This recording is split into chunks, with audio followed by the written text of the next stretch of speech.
Hello everybody, and once again, welcome back to Tech It Simple YouTube channel. Today, in this video, I'm going to show you how you can download Coolwallet on your mobile phone. So, make sure you follow my steps till the end.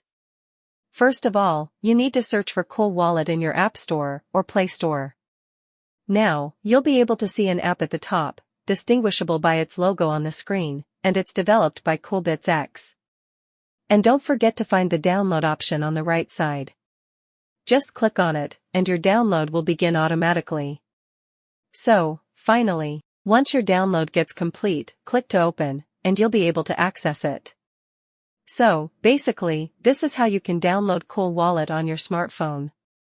And if you still encounter any issues during the download process, feel free to leave a comment, and I'll be happy to assist you. If you found this video helpful, please give it a thumbs up.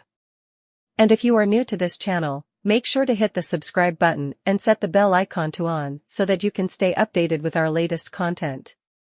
Thank you for watching, and I'll see you next time.